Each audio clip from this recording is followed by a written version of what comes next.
darling hearts, it's your GAPS coach Emma here.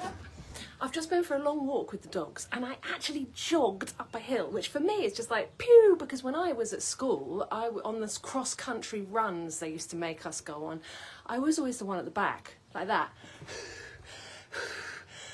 You know, and just feeling thoroughly miserable and exhausted because I had some kind of metabolic disease. And I know that because in my early 20s, my legs swelled up like sausages. Remember my Greek boyfriend told me, but your legs is like sausages, you know, because I had water retention. That's edema in your 20s. It's like, what?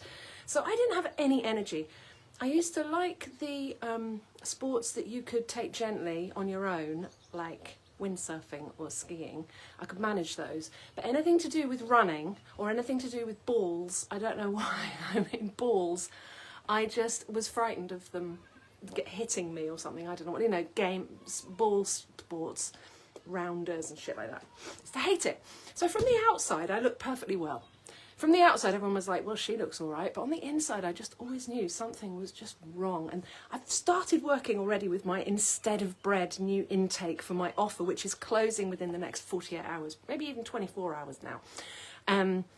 We've got a little posse. These are the pioneers who are coming in to, you know, help me populate this new off the metaverse platform. I'm very excited.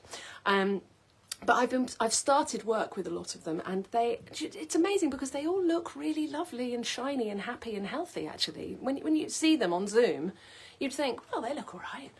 But they're complaining of just feeling meh and a bit ms and low energy, you know. So from the outside, everyone looks perfectly okay. But on the inside, we know something's missing, something's failing, you know. And whilst you might think, oh my God, well, I'm okay, my energy levels are okay. For me, there's always room for improvement, always.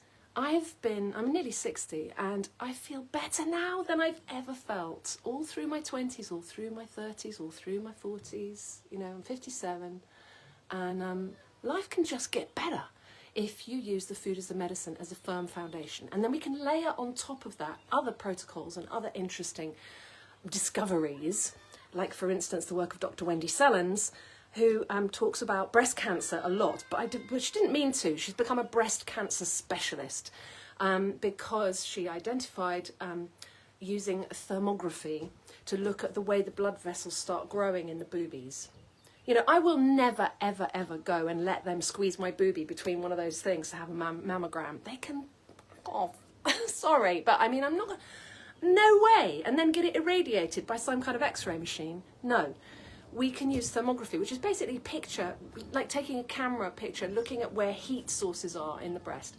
And Dr. Wendy Sellens is the author of books like Soy Boy, you know, men who've had their endocrine system completely mullered by flax seeds and hummus and sesame seed tahini and stuff like that. You know, all of these seeds are very high in phytoestrogens, and phytoestrogens mimic estrogen in the body. And the only time a human being is supposed to be loaded with estrogen is when she's pregnant, right? And men have a little bit of estrogen, you know, but negligible. They don't need a whole megadose from soy or flax seeds. The quarter cup of flax seeds is the equivalent of 20 birth control pills. What the actual? Everybody watch out for phytoestrogens. Everybody watch out for leptins. Because, no, leptin is the hormone that makes you feel as though you're satiated. I'm saying lectins. Everybody watch out for lectins, which are present in tomato skins, tomato pips, the skins and seeds of lots of things. They disrupt your hormones because they occupy these hormone receptors. They're sticky proteins and they get stuck in the lock, so you can't get the key in your cell membrane, you know. Everybody watch out for oxalates because they are like shards of glass that cut the insides of your arteries, and then your body puts a plaster on of cholesterol, and then suddenly they tell you your arteries are full up of, you know, when actually that's caused by something completely different. According to Dr. Natasha in her book, Atherosclerosis, Put Your Heart in Your Mouth, which is an excellent read, which destroys the heart diet hypothesis. You know, so heart disease, I mean, I haven't even spoken about heart disease. But anyway, there's still a few places if you want to join me for instead of bread. Because the reason why we're not feeling well, a lot of us, is that we're getting microdosed with tiny little microdoses of pesticides and herbicides. And you might think, oh, well, my body can cope with that. And yes, we should be able to cope with that. But glyphosate, which is ubiquitous, is a nasty little thing that actually interferes with our protein synthesis. So it stops us making certain amino acids, the very amino acids that we need for our detox pathways. So if you're just thinking, oh, well, I'll just have a little crumpet, I'll just have a little, you know, and I love a crumpet, you know, but I don't eat them. I make a version with some different flours, with coconut flour, with almond meal occasionally, and I work with lentils a lot, actually, red lentils, and make some yummy things with red lentils. Anyway, that are baked, like baked goods, you know.